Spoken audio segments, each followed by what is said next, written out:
Hi guys, Jeff here from TAT. Just want to share an interesting job that we've got in the workshop.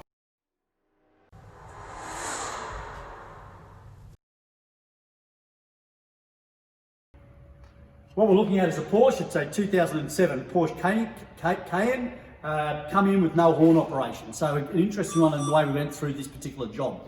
So first up, we have to make sure when we're scanning, we've got our battery charge or our battery support unit here. We've got a 120 amp GYS unit rigged up to the car, so we can safely now have the ignition on, do our scanning and our looking at. Have a look at the scan tool information we've been able to retrieve.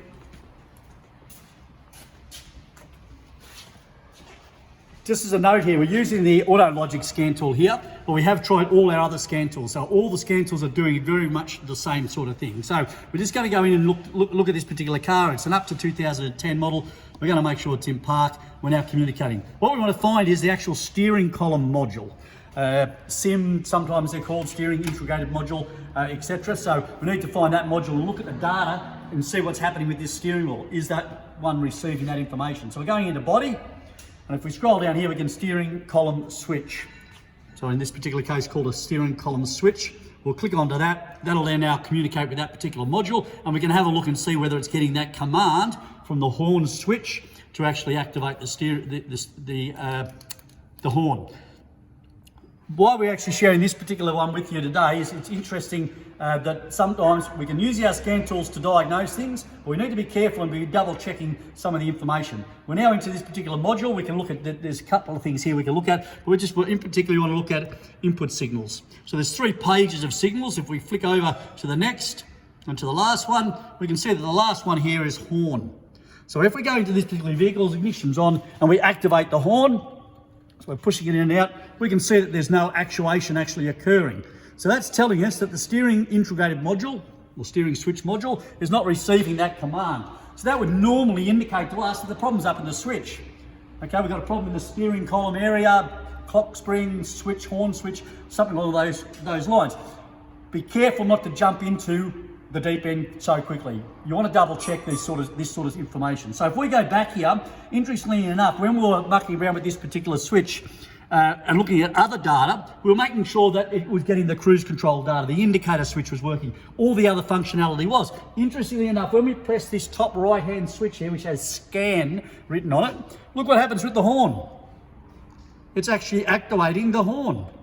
So the control module is seeing a different switch and actually actuating the horn. Now when we saw this, we thought, okay, something's not quite right here. Why is that activating the horn? All the other switches are working fine via the data, just that particular one. And interestingly enough, why isn't the horn blowing? So we've got to think now, okay, well the module's getting activated for the horn to blow, but we still haven't got horn operation. That led us to at least go back to basics. Let's have a look what's happening at the horn itself. So what we did then, obviously pulled the front bumper bar off. So the front bar has come off and we located the horns. They're located right in under here, but interestingly enough, aftermarket and cheap connectors. So at some stage, someone been into this vehicle, might have had a front end accident and they were activated in there. So eventually we pulled them apart, have a bit of a look. Someone's used some cut down terminals there to go into the original plug, faulty horns. So both horns were faulty and hence not blowing. We were getting power supply down there when the horn was being activated. So thought to ourselves, okay, well let's fix what we know is faulty first up. So we put a couple of new horns on the car. We're now going to connect those up, mounted them up. We've extended the wiring properly, wired it properly, done away with the original plug. I'll just drop that one. The original plug was these ones. Done away with those, hardwired them, extended the wiring, did a proper job, and we've got the horns connected back up again. So now we go back to the scan tool. Again, car's connected now. Horn's working, but we're still not getting any actuation at the horn. Okay, and we are still getting actuation when we press the scan button, but the horn still doesn't blow. So in this particular case, we have to be careful. Scan tools are fantastic. They give us great direction, but we've got to double check ourselves. So again, in this particular case, we were able to work out it wasn't being actuated. We could actuate it, but the horn still didn't work. So we went back to basics and had a look at the horns. So Scan tools are fantastic, and again, as I mentioned, we've tried all our scan tools, the Snap-on, the Autel, G-Scan 2 and others. They're all doing the same thing in this particular case. So something's not right in the software, and they've obviously all stolen it from each other because they're all doing the same issue. So just be careful when working on scan tools and looking at modules and input data.